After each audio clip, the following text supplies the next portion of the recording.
This driver has completely surpassed me on Instagram followers, and I watched it all year long. He got me into Rod Wave, who's now become one of my favorite rappers. He has a film that's going all over film festivals across the United States. He was recently at Art Basel in Miami. It's none other than Rajah Caruth on the Money Lap Live. And I should mention, he did spin me out at Martinsville, but we talked it out, and we're now friends still. He comes on our podcast. Welcome to the show, buddy. That was not entirely my fault. Let's let the record show. Yes, love it. It's still going down. Bringing the fire. Thank y'all for having me. These are just race car drivers for you. Yeah, exactly. Never forget, my man. Never. Where are you at there? Where are you located? An undisclosed location for sure. But perfect. Yeah, undisclosed. That's what I'll keep it as. Yeah. I like that. All right. Well, we can ask you some of those things later. We mentioned it. So this past year, you did trucks full time, did some Xfinity Series starts, and the last one you did was in that Hendrick car at Phoenix in the Xfinity Series. Great run. You and I got to run around each other a lot. So I didn't get to talk to you afterwards because too much. But when you announced that and you had that whole time leading up, you and I would chat occasionally. I'd be like, "Hey, here's the deal. Not to put down the team you're driving, the teams you've driven for, but lesser budget teams, harder, it's hard to get speed out of that equipment." I said, when you get into the nicer stuff, don't try any harder, but you'll just go faster. Was that the truth? Or did I lead you down the wrong path?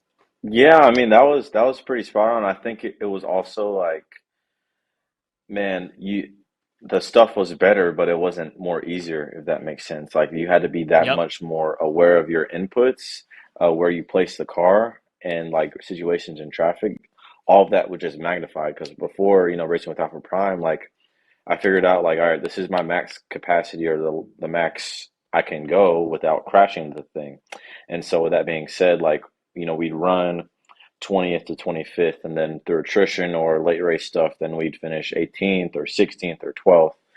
Whereas with this deal, it was like, I had to like hit my marks to run 10th to 8th place lap times, and that was like a new thing for me in the Xfinity Series. So, and then on top of that, the guys that run 15th and up in Xfinity consistently are really good.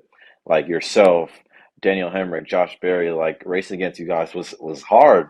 Like, I don't know how else to say it. Like, I didn't expect it to be easy for sure, but let's like now, like, and obviously it's like nobody's going to roll over because you're in better stuff now. It's that much more difficult. So it was a great experience overall.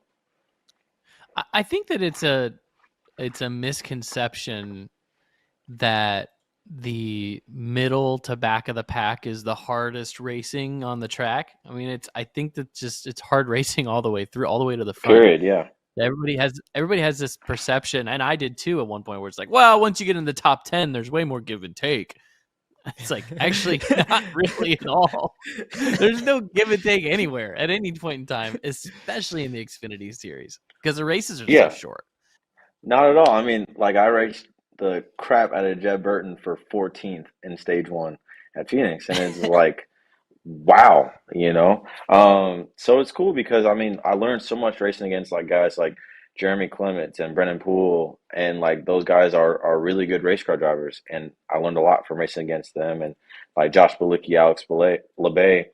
But at the same time, like I said, the stage 3 at Phoenix, I think about like racing against Sammy and Kaz, like those guys are really good. And so I was really just surprised, not much harder I had to try, but how much more like intentional I had to be with placing the car and just driving the thing.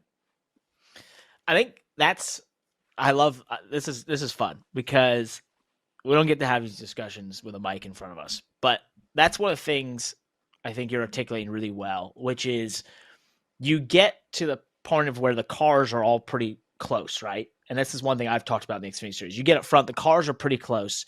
And what you notice is you almost have to be inch perfect. Like when we were all running down in 1 and 2 at Phoenix, I think it was early in the race, you had the top line rolling. I see it in my mirror. By the next lap, I move up in front of you, take the air off, and drove by 3 cars in front of us. And that happened in the span of me one corner seeing you do it, the next corner doing it, and then passing 3 cars because you showed me it and got away from you, right? And it's like that one, and then if you miss that line by an inch and the guy on the bottom has that little bit of run, he gets by you. It's those little tiny things that are going on that you can't even, from the fans, they can't see it, right? You don't know it unless you're in that car trying to place it on that inch perfect spot, and then have other cars trying to stop you from doing that. I don't know if I'm articulating this particularly well, but I just love the way you were describing like how hard it is up there. I think that's what it is, because the cars are so similar. We as drivers get forced to be so perfect that you can't give it. There's nothing, you can't make a mistake. If you do, it's being taken advantage of. Literally, yeah, that's the perfect way to put it. And I think like for myself, I think I'm definitely, once I get comfortable, I get aggressive and sometimes over aggressive. But especially like earlier in races, I've learned, or not I've learned, my habit is being kind of easy and letting it come to me. And honestly, that didn't work for me at Phoenix because I expected like, oh, it'll be kind of last race of the season, like people like getting their bearings in the first laps of the race, and I'm like, nah, we're like 3 wide, lap one, like racing the piss out of the thing with like Brett Moffitt and Mike Snyder, like just going at it, and I learned a lot in those moments because, like you said, like the things are very close, and I don't think they drive much different. They only had the race at Phoenix, obviously in the 17 car, but I mean, I specifically, you mentioned turn one, and I remember searching around the racetrack in terms of where I can make speed at, and it's like if I was a tire with too much on a seam, that would either make me about crash or make me lose any sort of angle I had. So it was interesting to see how much more magnified that was compared to when I would normally run, racing Tommy's car. So, Raj, you and I have trained together a lot. We spent a lot of time together off the track, and pretty familiar with each other's thinking and our processes because we've been in the sim together. We've trained at track together. We've trained in the gym together. I'm curious, what are you working on? Kind of speaking, since we speak the same language together on driving styles, and what are you working on right now? What are you good at? What are you trying to get better at? And where's Rajah the driver right now? So that's a really good question, honestly. I think for me, because you always get restless, I think, after your first couple of weeks in the off season of like, oh, I can't wait for Daytona. I can't wait to get back going. And for me, I've been just trying to pace myself and use the eagerness and the excitement going into next year in a productive manner, and understanding like Mm-hmm. it's okay to like just play PlayStation for one night or, go play basketball. Like I don't have to be on iRacing all the time or figure out how I'm gonna go to race a go-kart or something like that. Or I can go hang out with my girlfriend and kick it and just relax for a little bit. So just trying to be as intentional with my time, is kind of where I'm at. And also understanding like racing is the number one, but understanding like I can be more than just a driver, and that'll help from the sponsorship side, from the fan side, and as a whole. So that's kind of where I'm at now, and specifically like for my sim racing stuff. I mean, I've been racing more like open wheel and Ferraris than I have been NASCAR stuff, to be honest, just to improve on Mm-hmm. my road racing a little bit. Because I think you mentioned our training, Landon, and a Mm-hmm. lot of the stuff that Scott and Josh have taught us. Um, that's the way I look at corners now. That's the way I look at a racetrack Mm-hmm. when I'm driving a car is the values and the disciplines that they've taught us. And so it's almost involuntary to be like, all right, well, what shape am I creating here? Or like, what does my brake shape look like in terms of on a graph and things Mm-hmm. like that. So just trying to be intentional with my time right now, but also um, trying to funnel the eagerness in a productive way. That's cool. The That's awesome. I'm the only one here who hasn't done the Josh Wise program, by the way, on this on this show here. So I want to just expand on that for a second, just for listeners out there and our viewers. When you talk about value of a corner or what your shape of a corner is, if you can, without giving away too many of his secrets and what you guys work on, explain what that means. I know there's entry value, exit value, so someone who has not driven a race car, who's listening to this and being like, what the hell are these guys talking about? What does it mean? And why do you look at a track with these things now? So I guess I'll put it this way. It's a matter of what you enter the corner with, or how intentionally you enter your turn with. So like if you're focused on, okay, I want to come out the corner and have a lot more momentum, well, that means, okay, well, what do I have to do with the shape or the arc I have in the center of the corner and my speed in the middle of the corner versus if I'm trying to, like, let's say at a short track, for example, like my goal is to be the fastest car to the center of the corner, beat everybody there, and however we get off the corner is whatever. Because what I gain in the first half of the corner is gonna, what's the word? I guess net out more than what you would get to exit the corner. I feel like what Landon, would you agree that's a way to look at it without spilling too much beans?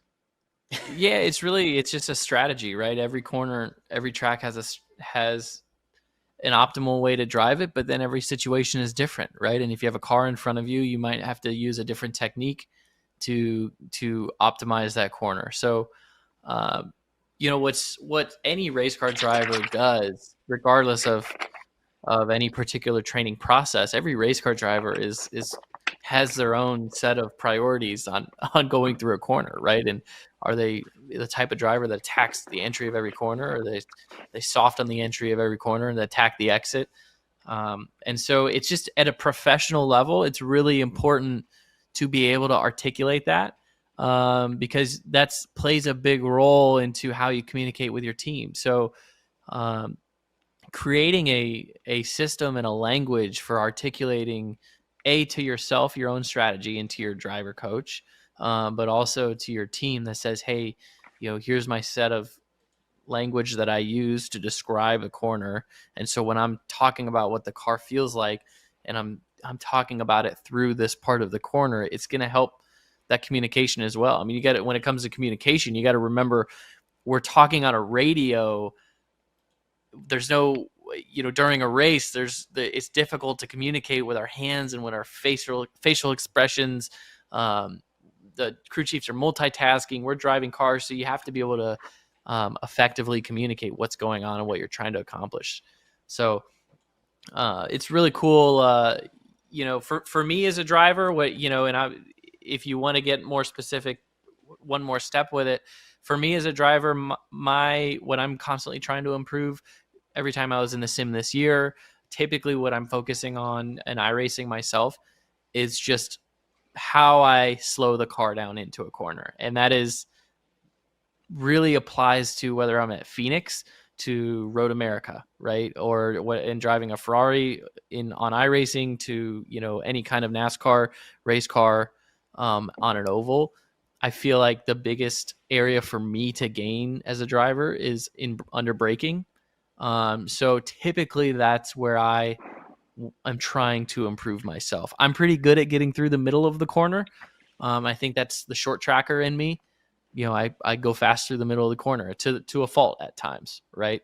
Sometimes I try to go too fast through the middle, but it's, the entry and the deceleration of the car is where I need to improve myself. I don't know, for you, Rajah, I know that's something you're actually pretty good at. We've worked on together. And have seen you, but I'm curious to where you're at in that part of your driving style. Man, that's a really good point because I think like using like those philosophies, you really have such a big influence as a driver on the balance and overall speed of your car, regardless of your setup. I think um, I think about Nashville on the truck side this year. Like that was the track that we got the most sim time for this year, and albeit we had a pretty good setup. My crew chief Chad's had a good setup there for the last couple of years, even when he had nationwide cars there. And for me, like I realized like on the sim, and it's different because as of before the GM one gets updated for next year, the tire would reset at every lap, and so that kind of took that variable out of it. But you really have a direct influence on the balance of the car, of like which tire you're saturating the most. And I think that myself, I tend especially at the beginning of last year, and I honestly sucked at short tracks. And so I kind of worked on this was like I would want to soften up my entries and just try to roll really fast to the middle of the corner and think that would net out. When in reality, I was not only getting beat getting into the corner, but the speed, the higher sustained speed that I would have in the middle of the corner would not give me any sort of advantage. So I kind of migrated, I think, as the year went on to trying to hammer the entries and get in the corner as hard as I could and being okay with slowing down more and trying to get a better exit. So um, that's kind of where I'm at. I think now on my short tracking. Still work to do though. I'm right there Awesome. with you, buddy. I got to work on the short track stuff. That's been a little bit of my Achilles heel. I've been able to find it at times in that same thing, entry speed, braking style, basically both the things you're both working on. I've had to do both. So we'll see if I can find it. One thing that's amazing about you, Rajah, is that you've been in a car for only 5 years now. And I think what's amazing about your background is you, to me, are like the future modern or the future template of a race car driver, in that we had Haley Deegan on here earlier, and she, took content and social media so seriously. You've done that, but you've basically started developing a following on iRacing, which I thought was like the most amazing thing. And I saw it happening real time when you and I would race against each other, and you were Twitch streaming and making content around it and building a following that you've parlayed into as you got into a real car, and obviously now into the NASCAR series. Just 5 years, though. I mean, does it feel quick how quickly you've gotten to the level of being in the Xfinity Series and the Truck Series racing full time? I mean, sometimes, I feel like it's been kind of crazy because I'll have moments where I'll go home in DC for a couple of days or, cross paths with a kid I raced legend cars with or played iRacing with over the years. I'm like, holy cow, like this is kind of crazy being at this point now. But I think as a whole, I'm pretty bad about, comparison, the other guys my age, even though like compared to literally everybody that I race against, I am severely inexperienced. And I'll never catch up in years and races. Like every if I raced every day of the year from now on until let's say next year, I would still, be behind in experience compared to, probably the whole truck field.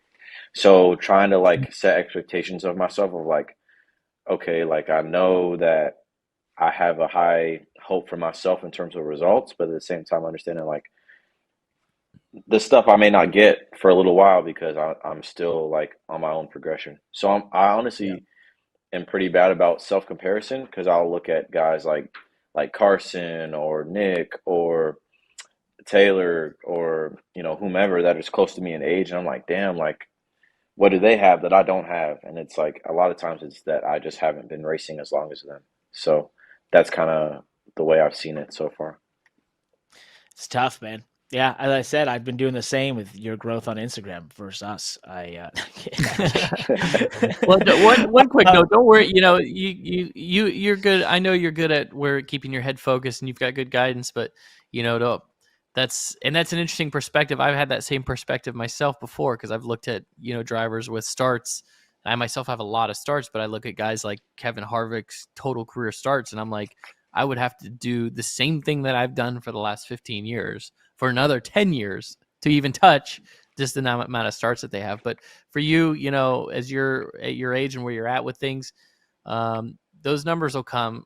Those people you're looking at in the truck series, some of them retire, some of them move on. Every series they retire.